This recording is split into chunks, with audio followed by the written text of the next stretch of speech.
Have you ever had a random thought about where a particular footballer has gone? Maybe they were relatively high profile in the past, on a big stage, and they just seem to cease to exist. Well, this exact situation is more common than you think. Today, we're going to talk about some football players that seem to have just completely disappeared. Now, if you're not familiar with the concept of an iceberg video, it's actually much simpler than you think. Think of an iceberg in real life. What you see is the tip of the iceberg. Very well known, everybody can see the tip of the iceberg, but what you don't see is what is under the surface of the water. The majority of the iceberg is below the surface, basically meaning that you can't see it. And the further and further and further you go down, the darker it gets, and the less well known things are. So essentially what we have is 5 tiers. We have the tip of the iceberg, which is what everybody can see, so the most well known cases. We then have the surface, which is, in comparison to an iceberg, everything that's just below the water. So people might be able to see it, but not so clearly. We then have the body, which is even darker, even further down, even less known. Then we have the darkness, which is maybe cases that people haven't heard of. And then the abyss, the darkness. In other words, the further we get into this video, the less people probably remember these players even existed in the first place. I'm not going to waste any more time, let's get into the video. The tip of the iceberg. Kepa Arrizabalaga. After showing real potential as a young promising goalkeeper at Athletic Club in Spain, Chelsea signed Kepa on the 8th of August 2018 for a whopping €80 million. Despite his market value at the time only being €20 million, Chelsea decided to splash the cash. Throughout his time at Chelsea, he was known for having butterfingers, but aside from that, he was probably most well known for refusing to come off in the 2019 Carabao Cup final. At the time, Chelsea boss Sarri wanted to bring on a different goalkeeper for the penalty shootout in Caballero. But there was some back and forth between Kepa and Sarri for a good few minutes. In the end, Kepa just refused to come off the pitch, leaving Sarri looking shocked and very frustrated. Aside from that, his form never really continued and he never really flourished at Chelsea, getting pushed aside. He spent a season on loan at Real Madrid last season, purely because Courtois was injured for a lot of the season, and now he's back at Chelsea. Pushed to the side once more, as he is one of about 6 goalkeepers at Chelsea. Mario Balotelli. Now, Mario Balotelli is a perfect example of what could have been if a player had a different attitude.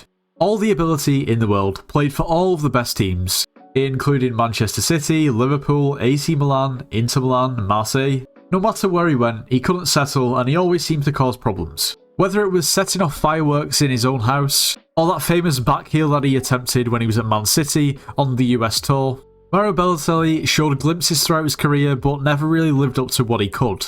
Now the crazy thing is Mario Balotelli is only now 34 years old. In 2015 he would go on loan from Liverpool to AC Milan, he would come back to Liverpool and Liverpool really didn't want him anymore because he was just such a nuisance. And he went to Nice on a free transfer in August 2016. Bearing in mind he's 2024 right now, and he's now 34 years old. That means that he would have been 28 years old at the time of the move. In other words, in his prime footballing years. However, ever since he left Liverpool in 2016, he would never really get another big move. Moving to Nice, spending a bit of time at Marseille, Monza in Italy, and then to Turkey. Leaving him without a club at the age of 34, probably on the brink of retirement. James Rodriguez, a player who flourished in the 2014 World Cup with Colombia with that goal. Along with a very solid competition, he would get his big move to Real Madrid in the summer of 2014 from Monaco. Real Madrid paid a whopping €75 million. He would have a solid first season in the 2014-15 season with Real Madrid, playing 29 games in La Liga, scoring 13 goals and also having 13 assists. But in the following 2 seasons, his numbers would drop along with his playtime. He's an example of yet another player whose career has been tainted by injuries. Between the 2014-15 season and 21-22 season, he's missed over 10 games of football in every single season. In 2017, he would go on loan to Bayern Munich from Real Madrid, before joining Everton on a free transfer in 2020. No disrespect to Everton, but this clear drop in standard really did spell the demise of his career. He'd have a season at Everton and then bounce around from teams in Qatar, Greece, Brazil, and now he's playing at Rayo Vallecano. Still only 33 years old, his last season at a big club was in 2020, at the age of 29 years old, meaning he was technically in his prime. Eden Hazard.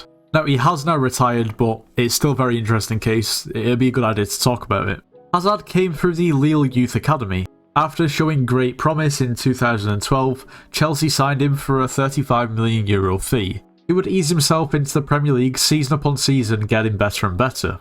In his last season at Chelsea, he played 37 Premier League games, scored 16 and assisted 15, which is a ridiculous record. At this point, Hazard was considered to be one of the best players in the world, and probably undoubtedly the best player in the Premier League. Real Madrid signed him for €120 million, and in an absolutely shocking turn of events, that would pretty much be the end of his career. Eden Hazard, now 33 years old. In 2019, he would have been 28 years old, meaning that he should have been at the peak of his powers, which he was at Chelsea. In his first season at Real Madrid, he would appear in 16 La Liga games, scoring 1 goal and assisting 6. A far cry from the 16 goals and 15 assists that he got at Chelsea the season before. The next season, he'd play 14 games, score 3 goals and 1 assist. The next season, he'd play 18 games, fail to score, and have 1 assist. And his last season at Real Madrid in La Liga, he'd play 6 games and only have 1 assist and no goals. How is it that one of the best players in the world can fall off so dramatically and quickly in the space of weeks? Stories have come out about Hazard when he was at Chelsea, basically not wanting to train at all.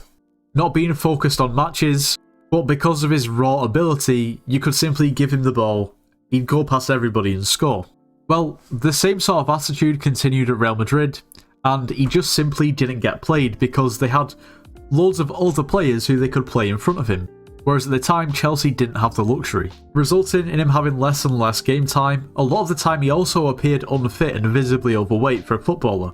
Really a devastating story for what should have been one of the best players in the world at Real Madrid. Plilippe Coutinho. Plilippe Coutinho is a Brazilian attacking midfielder who found majority of his success at Liverpool between the 2013 and 2018 seasons. Having come through the Vasco da Gama youth system in Brazil, he would endure loan spells at Inter Milan and also Espanyol, signing for Liverpool in January 2013 for €13 million. Now, Plilippe Coutinho was a truly mesmerising player. Very quick feet, great passing, very skillful, had a great shot on him, long shots were really good, great at free kicks. A very creative and direct player who pretty much any team at the time would have taken on their team just because of how good he was. In a not so great Liverpool team at the time, he really was the shining star. In his last full season at Liverpool, he'd start 31 Premier League games, scoring 13 goals and getting 7 assists. Before moving to Barcelona the next season, in the Premier League he'd registered 14 appearances for Liverpool, scoring 7 goals and 6 assists, and also playing 5 Champions League games, scoring 5 goals and assisting twice. In January 2018, Barcelona would splash a whopping €135 million on Coutinho. Yet his transfer to Barcelona never really worked out. Despite scoring a stunning goal in his Barcelona debut, just 8 months later he'd be loaned out to Bayern Munich. But it had just never quite worked out for him at Barcelona. In 2022, he'd be loaned out to Aston Villa. Later on in July of 2022, he would move to Aston Villa permanently for €20 million. In the space of 3 years, Barcelona would lose €115 million on Plilippe Coutinho, which is ridiculous. From there, he'd go out on loan to Qatar, before returning on loan to his boyhood club Vasco da Gama. Ridiculous potential, ridiculous ability, but in the end the pressure of that move to Barcelona, even though it's clear it's what he wanted, never really worked out how everybody thought it would. Neymar. If you don't know who Neymar is, then I don't really know what rock you've been living under. Neymar came through the Santos youth team in Brazil. Impressing worldwide, he'd get his big move in 2013 to Barcelona, who would pay €88 million. He would enjoy several glorious seasons with Barcelona, playing alongside Lionel Messi and Luis Suarez, all 3 in the prime. Well, I say in the prime, Neymar was still pretty young at this point. Only being 32 years old today, Neymar was 21 years old when he got his move to Barcelona. Another example of a player who really did peak early. Nevertheless, Neymar was ridiculously impressive at Barcelona, on his day being pretty much untouchable. His skill set, ball control, dribbling and clinicalness in front of goal really did make him hard to defend. In August 2017, he'd moved to Paris Saint-Germain for a whopping €222 million. While his numbers were still impressive at PSG, his longevity and ability to stay match fit was far from impressive. In the 2017-18 season, he'd only feature in 20 Ligue 1 matches, however he'd registered 19 goals and 13 assists. Imagine if he'd been fit for the full season. In the 18-19 season, he'd only play 17 Ligue 1 matches, but still score 15 goals and assist 8 times. The next season, the 19-20 season, he'd only register 15 appearances, but he'd still score 13 times and have 6 assists. He would consistently play between 15 to 20 matches per season for the rest of his career at PSG, before moving to the Saudi club Al Hilal in the summer of 2023. Now, despite him moving to Al Hilal over 1 year ago, the 15th of August 2023 is when he actually went, he's only managed 5 appearances and 1 goal. For a player who was considered one of the top 3 best players in the world for multiple seasons at Barcelona and maybe even at PSG, to move to the Saudi League at 31 is basically accepting defeat. Not being able to keep match fit is also not ideal, but to register 1 goal in the Saudi League in 5 games is still not great from a player of his calibre. Now, there were some rumours that pretty much every time it was a family member's birthday, he'd be injured. Which brings me on to his horrifying injury record.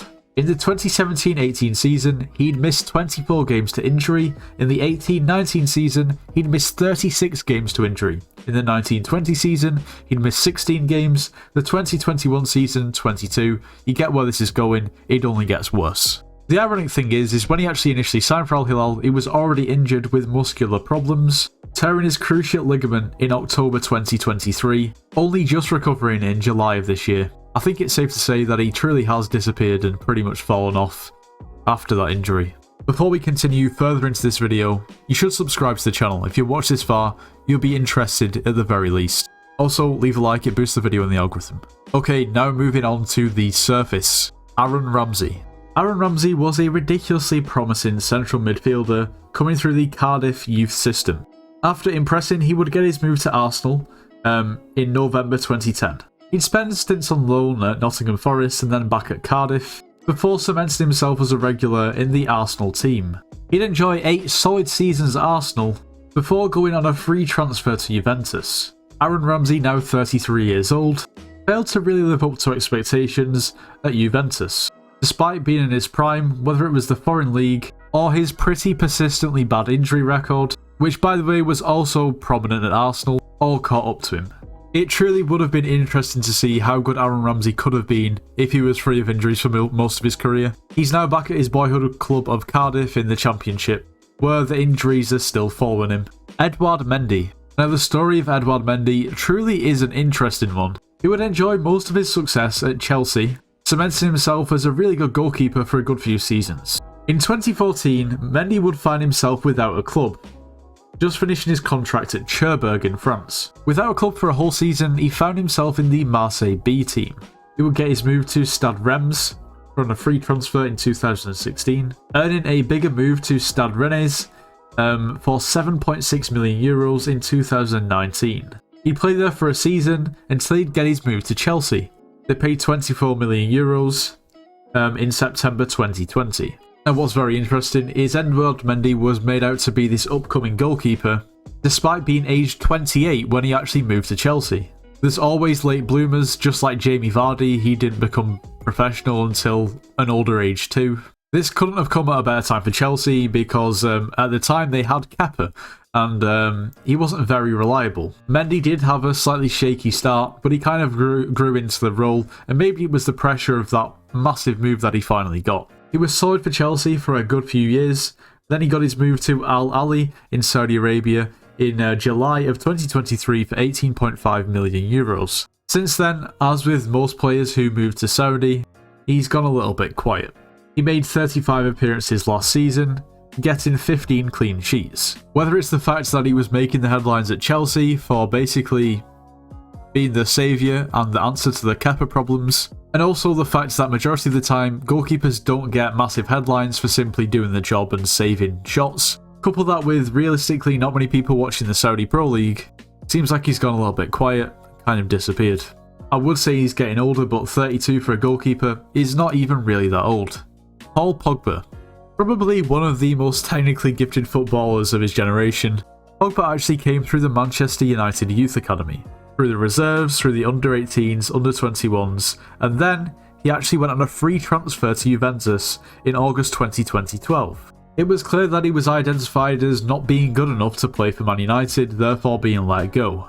However, he'd enjoy 4 great seasons at Juventus. In August of 2016, Man United would regret the decision to let him go to Juventus on a free and pay €105 million from Juventus for Paul Pogba. Pogba would continue to flourish in the 2018 World Cup with France, being practically unplayable. Despite a relatively impressive record of 29 goals and 38 assists in 157 games for Man United, things weren't completely working out for him. Sometimes it was clear to see that there was a lack of desire and a lack of work rate. He would move back to Juventus in July 2022 on a free transfer. But here's the problem, Paul Pogba is currently banned from football until September the 10th, 2027. He received a 4-year ban from football in September 2023 for testing positive for testosterone. Pogba has maintained his innocence and was taken by surprise when the ban actually hit him. Regardless of that, for Paul Pogba's career, he's currently 31 years old, and his current contract at Juventus expires in 2026. Regardless of if he has a club or not, Paul Pogba will be able to play professional football at the age of 34 years old. Does this mean his career is completely over? Maybe not. Maybe he'll end up in the Saudi League, or maybe he can keep himself in good shape and he'll still be good enough to play at the highest level. But one thing for sure, he's not playing football at the moment, and he's definitely disappeared. Adel Taarabt. Adel Taarabt was a very, very promising young player who came through the Lens Youth Academy. He'd moved to Tottenham in July of 2007 for €4 million. Between 2009 and 2014, he'd bounced around from Tottenham to QPR, QPR to Tottenham, Tottenham to QPR, QPR to Tottenham, and a small stint at Fulham. It was clear Taarabt was a ridiculously talented footballer, ball control was off the scale, the skills, nobody could really get near him. It was almost a case of give him the ball and let him do his thing.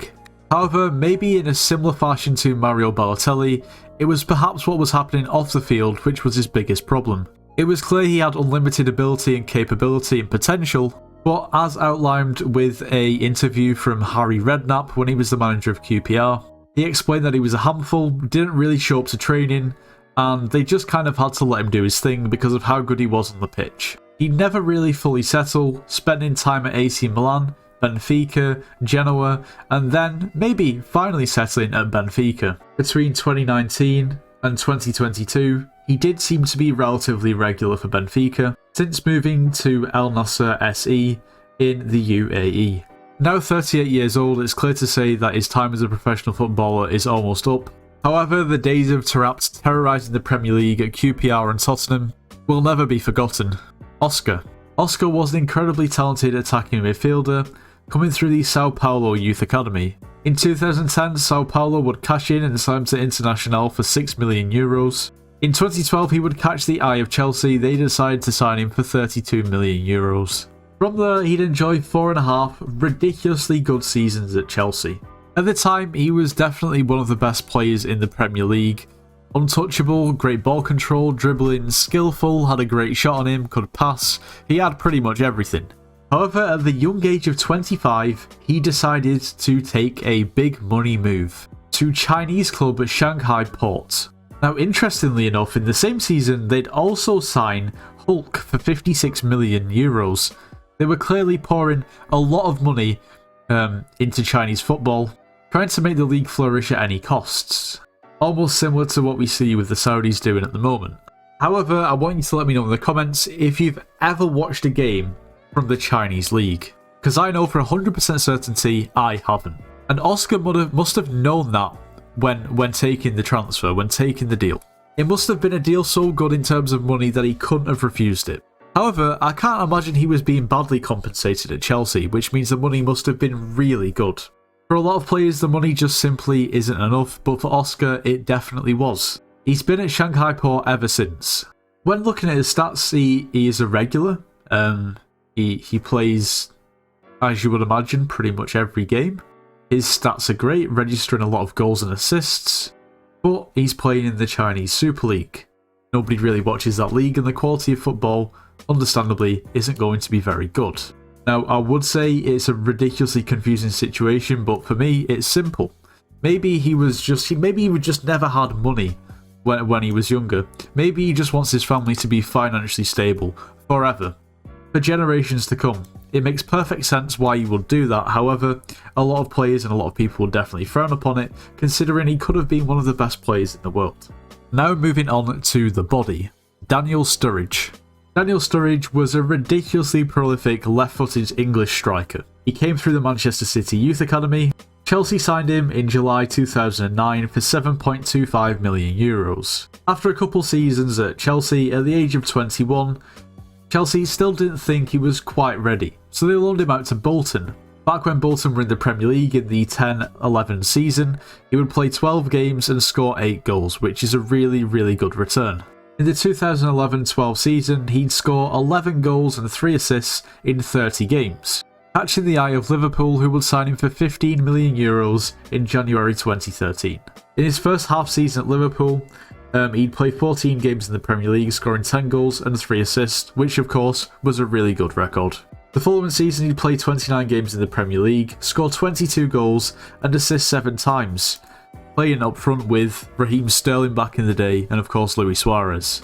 But unfortunately, Daniel Sturridge is just yet another victim of a career being taken away by injuries. Injury after injury after injury. If you were to sum up injury prone with the player, Daniel Sturridge would be up there. Which is such a shame because of the ability and just he had everything as a striker. Really, really was a good player.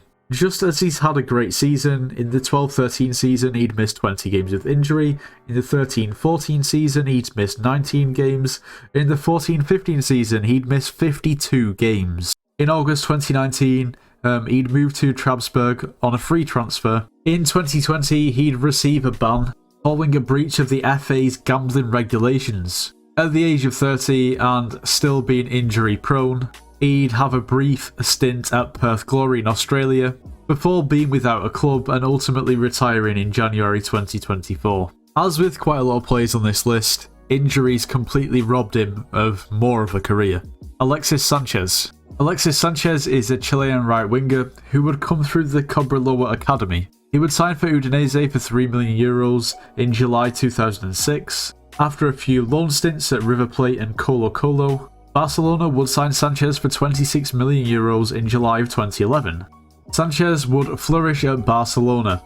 In his first season in the 11-12 season, he played 25 games, scored 11 goals and assist 7 times. The following season he played 29 games, scored 8 goals and assist 10 times. And in the 13-14 season in the league, he'd play 34 games, scored 19 times and assist 12. As a player, Sanchez was ridiculously good. Very good on the ball, had a really good shot on him and was very skillful and hard to deal with. In that last season at Barcelona, he almost averaged a goal contribution per game.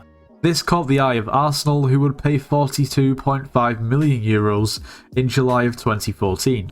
He'd enjoy 3 good seasons at Arsenal. In the 14-15 season, he played 35 games, scored 16 goals and assist 8 times. In the 15-16 season in the Premier League, he'd played 30 times, scored 13 and assist 4. And in the 16-17 season, he played 38, scored 24 and assist 10.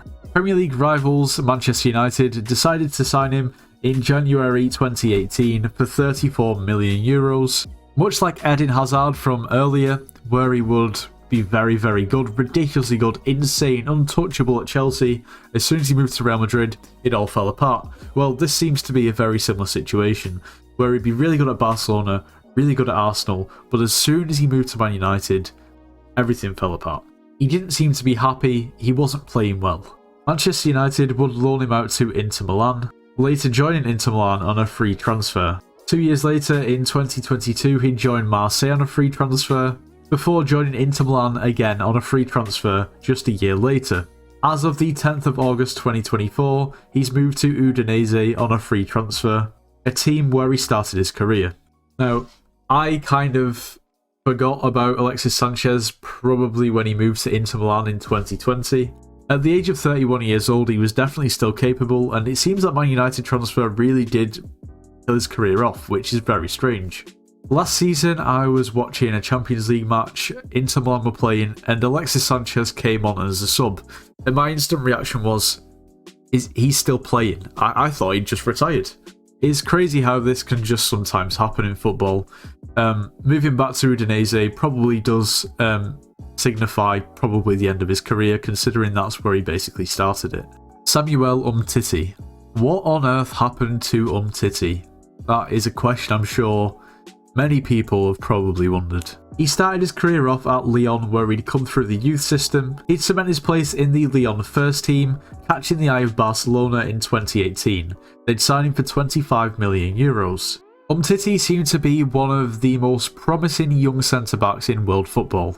In the 16-17 La Liga season, he'd feature in 25 games, also in 8 games in the Champions League. In the 17-18 season, he'd feature in 25 La Liga games, and also 9 in the Champions League. Mistakes started to creep into his game, and his game time would slowly decrease. In the 21-22 season, he would manage just 1 appearance in La Liga. Injuries would set in, Umtiti would break his toe. He would then sign on loan for Serie A side Elise. Although it didn't all go to plan, the main thing that stint was actually remembered for was the horrific racist abuse he faced from the Lazio fans in January. Umtiti left the pitch in tears alongside teammate Lemek Banda. He clearly was not having a great time. He'd basically been dwindled out of the Barcelona team after being a really promising player and being a regular starter. He then suffered a pretty bad injury, had to take basically a bit of a drop, and then the racist abuse. That clearly was not a good time for Umtiti, and I can only imagine how bad it really was. Then Barcelona would terminate his contract. He then signed for Lille as a free agent in July 2023. What you've got to remember is Samuel Umtiti is still only 30 years old, which is around about maybe coming towards the end of his peak. Jesse Lingard, an English attacking midfielder who came through the Manchester United Youth Academy. Throughout his younger days, he'd be loaned out to teams like Leicester, Birmingham and Brighton, before flourishing at Man United in around about 2015. As young up-and-coming talent, he'd start to get more and more game time. His breakthrough season would be the 17-18 Premier League season, where he'd play 33 games, score 8 goals and assist 6 times. He'd also feature in 6 Champions League games that season, and also score 3 times and assist once in 2 games in the EFL Cup. In seasons to come, he wouldn't quite reach the heights of that season. However, the following season he'd still achieve 27 appearances, and the following season again 22. At that point it was clear he was still in Man United plans to go forward. He'd be loaned out to West Ham, where he would actually do very well, scoring 9 goals and assisting 4 times in 16 games, which in theory is actually the best season he's ever had. However, it never really worked out for him at Man United. He went on a free transfer to Nottingham Forest in 2022. Once again, it would not really work out for him there either, meaning he would be without a club from July 2023 to February 2024. He then signed for FC Seoul in South Korea. So far for Seoul, he's played 16 games and scored 3 times. Bear in mind, he's only 31 years old at the moment as well. It's clear that he has the ability, so whether it's something behind the scenes or who knows what, it really is quite a sad situation knowing that his potential has never really been reached. Victor Moses. Victor Moses is a Nigerian right winger who came through the Crystal Palace Youth Academy. He'd signed for Wigan Athletic in January 2010. His breakthrough season for Wigan was in the 2011-12 season, where he'd play all 38 Premier League games, scoring 6 goals and assisting twice. Chelsea would then purchase him for €11.5 million in August of 2012. Admittedly, it had never really worked out for him at Chelsea. He went on loan to Liverpool in 2013 in September, and it wouldn't really work out for him there either. He'd then enjoy loan spells at Stoke, West Ham and also Fenerbahce, eventually signing for Spartak Moscow in 2021. Apart from that one season at Wigan, it never really clicked for Victor Moses, despite playing for Liverpool, Chelsea, Inter Milan, Fenerbahce, West Ham and Stoke. Okay, now we move on to the darkness. Jack Wilshere, yet another example of a career completely and utterly ruined by injury. Jack Wilshere would come through the Arsenal Youth Academy and earn himself a loan move to Bolton Wanderers in January 2010. As a central midfielder, he would play 14 games for Bolton, scoring once and assisting once too. He was impressive at Bolton, which means that he did get into the Arsenal team. But he just really couldn't keep a proper position in the team because he was well and truly injury prone. Like I said before, a prime example of a really promising and good career completely and utterly ruined, cut short by terrible injury records. In the 2011-12 season, he would suffer 4 individual injuries, meaning that he would miss 412 days and 128 games. In the 15-16 season, he'd miss 55 games. 14-15 season, 31. He'd moved to West Ham on a free transfer in July 2018. He'd then play for teams like Bournemouth and Aarhus in Denmark, before retiring in July 2022 at just 30 years old. Mesut Ozil. Ozil was a very creative attacking midfielder who came through the Schalke youth team. Werder Bremen would snap him up in January 2008 for €5 million, before flourishing and being bought by Real Madrid for €18 million in August 2010. At Real Madrid, he was a pretty consistent playmaker. In the 2010-11 La Liga season, he played 36 games, scoring 6 goals and assisting 19 times. Couple that with 11 Champions League appearances, 1 goal and 7 assists, and also a handful of goals and assists in the Copa del Rey. It was a dream first season. He'd played 35 games in La Liga the following season, scoring 4 goals and assisting 19 once again. In September 2013, Arsenal would pay Real Madrid €47 million for Mesut Ozil. His best season at Arsenal would come in the 15-16 Premier League season, where he played 35 games, scored 6 goals and assist 19 times. But injuries did play a pretty big part in his career. In the 14-15 season, he'd missed 32 games. In previous and following seasons, he would miss around about 5 to 10 games every season through injury. In his last season at Arsenal, he'd missed 27 games in the 2021 season before moving to Fenerbahce. His time there would be massively tainted by injury too. Now 35, at the time of his transfer from Arsenal to Fenerbahce, he would have been 32 years old.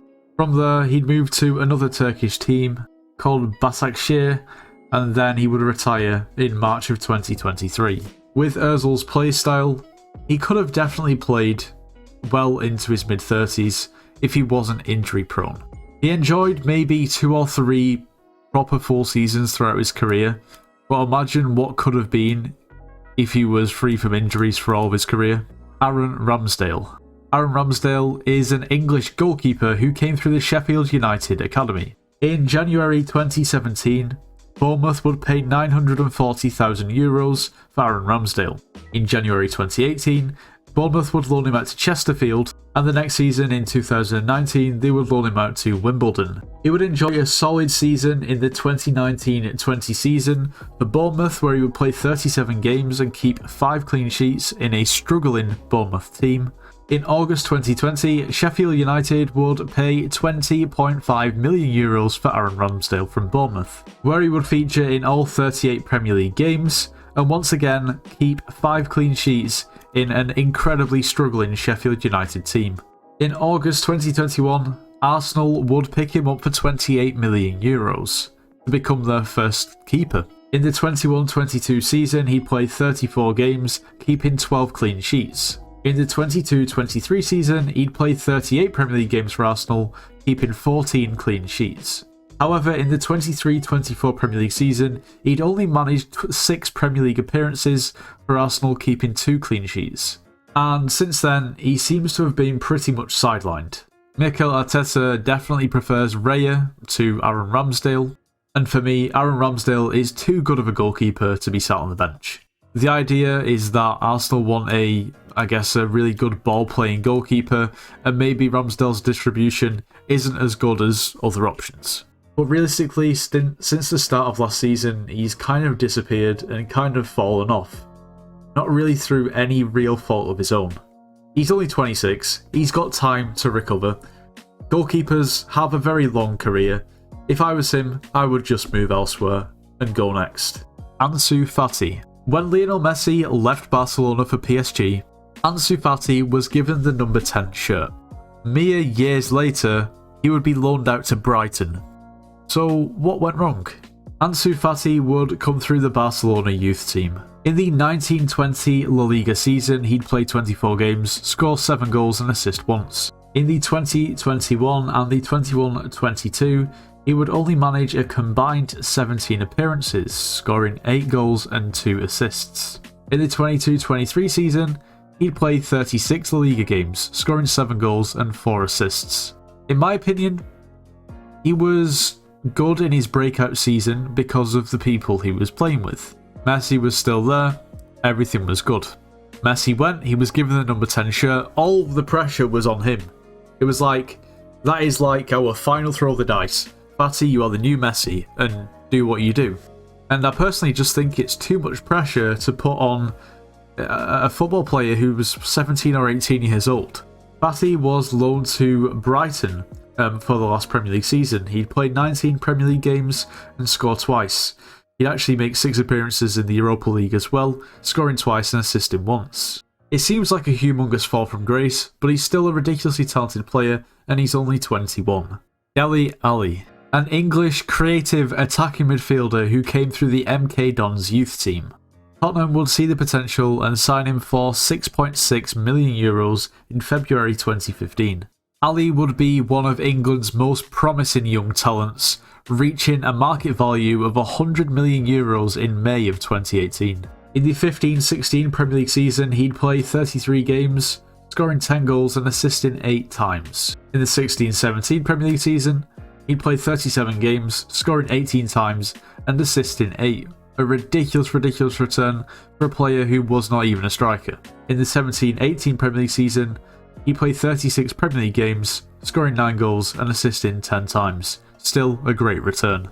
But from then, he'd start to feature less and less for Tottenham.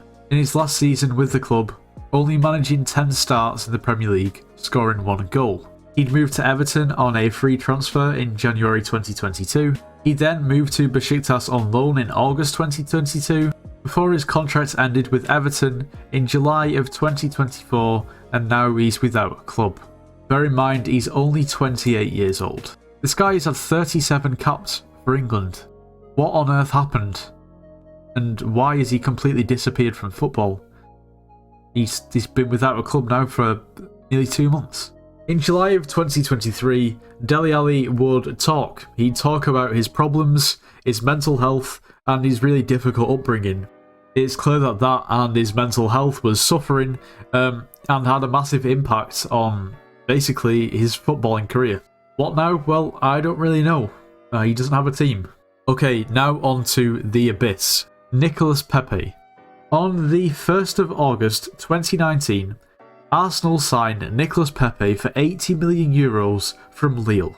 On the back of the 17-18 League One season, he played 36 games, scoring 13 goals and assisting 5 times, and in the 18-19 League 1 season, scoring 22 goals and assisting 11 times. It's pretty simple to see why Arsenal paid the money. However, I think it's pretty simple and easy to see just how bad the French league is. In this situation, Arsenal signed a player who did ridiculously well in the French league, but simply could not perform in the Premier League. In his first season with Arsenal in the 1920 Premier League season, he'd played 31 games, scoring 5 goals and getting 6 assists. Relatively lacklustre, and probably people were expecting more considering the price tag. In the 2021 Premier League season, he'd played 29 games, scoring 10 goals and gaining 1 assist. In the 21-22 season, in the Premier League, he'd play 20 games, score 1 goal and assist twice. In August 2022, he'd go out on loan to Nice, before leaving on a free transfer in September 2023 to Trabzon in Turkey. He's now playing for Villarreal after another free transfer from Trabzon. A very, very promising and, don't get me wrong, talented young player who ended up Arsenal with a massive price tag stuck on his head and could not keep up with the pressure. Maybe he was unproven in a better league than Ligue 1 and suffered the consequences. Unfortunately, sometimes that's how it goes, and a career can be tainted. Bojan. Bojan was a Spanish attacker who came through the Barcelona youth team. He'd moved to Roma in July of 2011 for €12 million.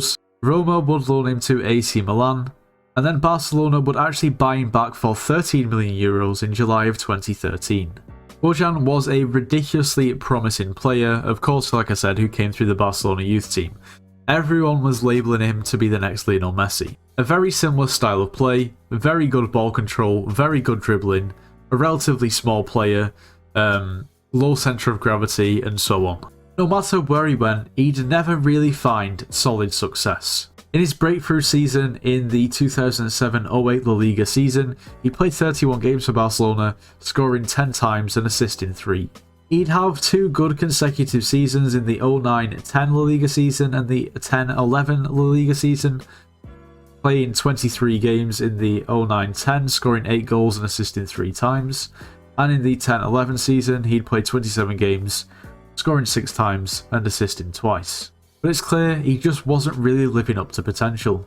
In fact, he'd spend a few seasons at Stoke in the Premier League, in the 14-15 Premier League season playing 16 times, scoring 4 times and assisting once. In the 15-16 Premier League season, playing 27 games, scoring 7 times and assisting once. He'd even end up featuring 21 times for Stoke in the Championship in the 18-19 season, scoring 1 goal and assisting 0.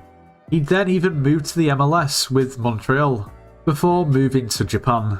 Throughout Bojan's career, he did sustain a fair few injuries, but not really to a point where the injuries ruined his career. It's just simply a case of not living up to your potential and hype, and perhaps crumbling under pressure. It's clear to see that he had pretty much unlimited potential, he had the ability, maybe just not the mentality. Zaki. Amr Zaki was an Egyptian centre forward. Throughout the early days of his career, he would spend a lot of time in Egypt and even end up at Loco Moscow. His career peaked in the 2008-2009 season, where he would join Wigan Athletic on loan. In an always struggling Wigan Athletic side, he would play 29 Premier League games, score 10 goals and assist once. He'd also play 3 times in the League Cup, scoring 1 goal and assisting twice. Now, the peak of his career would be when Wigan played Liverpool in the Premier League. Now, Wigan would win the game, Zaki would score the winner, and it would be an overhead kick, and it was ridiculous.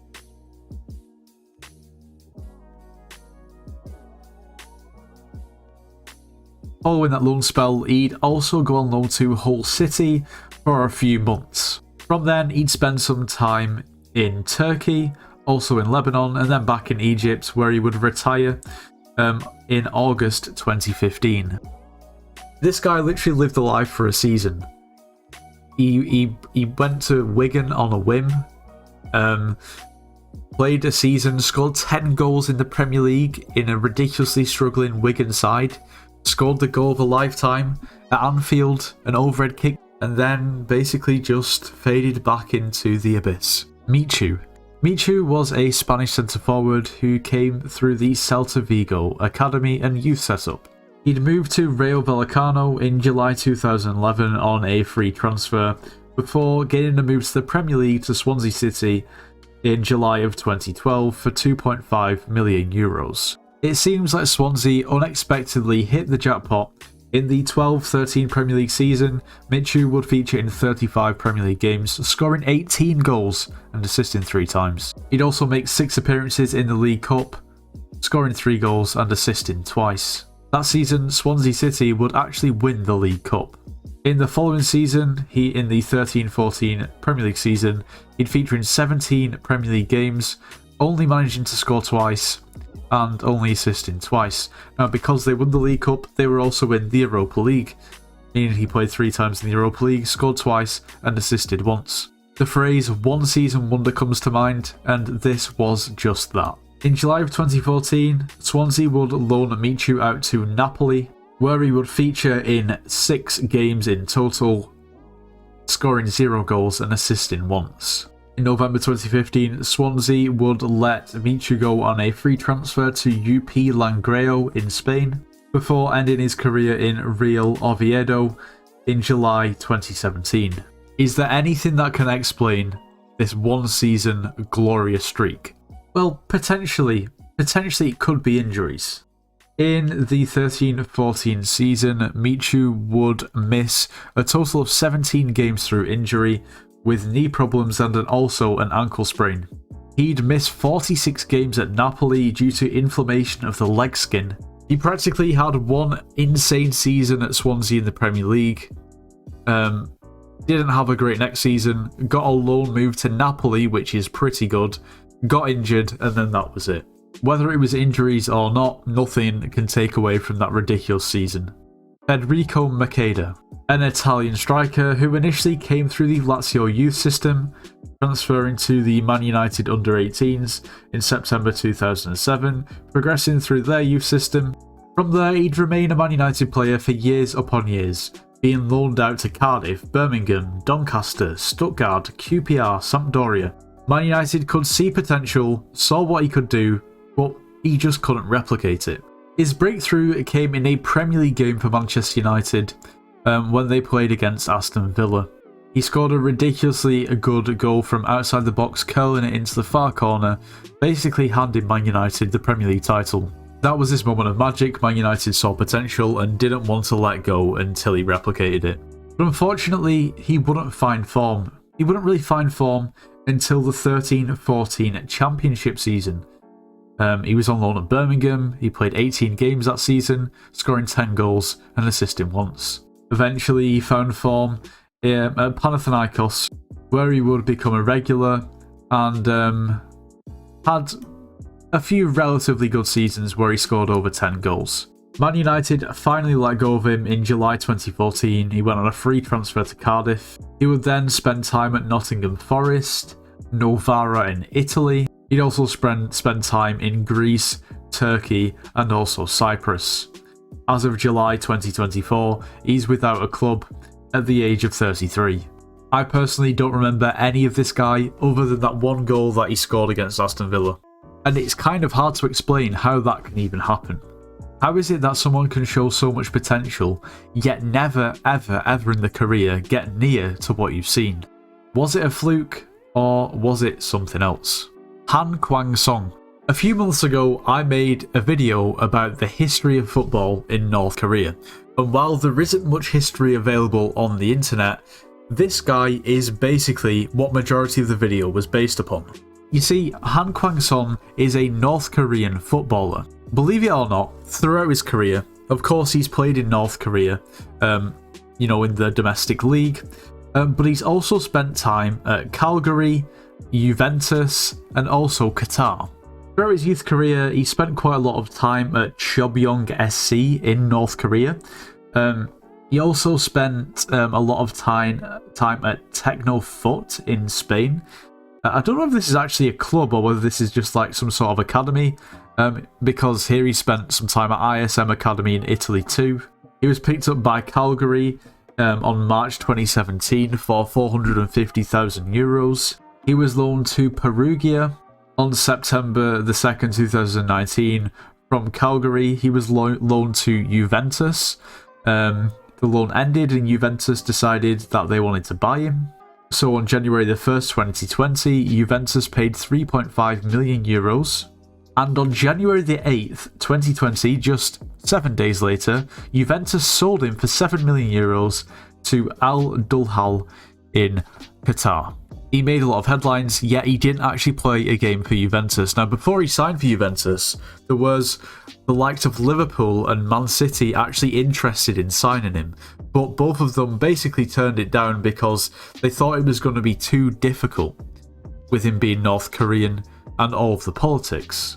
Juventus took a bit of a leap of faith. However, shortly after he was signed, there was massive sanctions on North Korea, basically mandating that all North Koreans working abroad must return to North Korea. So Juventus flipped him and made €3.5 million. Maybe they wanted to keep him. At least they weren't out of pocket. He played in Qatar for over a year, trying to evade the sanctions. Eventually, they were caught up. Qatar enforced the sanctions, and he was forced back to North Korea. Now he's playing at the most successful club in North Korea, which is 4.25 SC. It's honestly a really interesting situation. If you've not watched the full video that I've made on the history of football in North Korea and this guy, and it's something that you'd be interested in, then go onto my channel and check it out. It's quite easy to find. I made it a few months ago. Now, he actually will go down in the history books. He made 12 appearances in the Serie A, and he scored once and assisted once. He's the only North Korean ever to score in the Serie A. He also managed 11 goals and 5 assists in the Serie B. There was quite a lot of hype around him when he signed for Juventus, but of course that all pretty much disappeared very, very quickly, almost overnight. So that was the first ever iceberg video I've attempted to make. I don't think it's gone too badly. I guess maybe the only thing that you could maybe argue with is the categorization of people who have put where. But I guess at the end of the day, that's subjective. I mean, I might be knowledgeable about different corners of football than somebody else, and vice versa.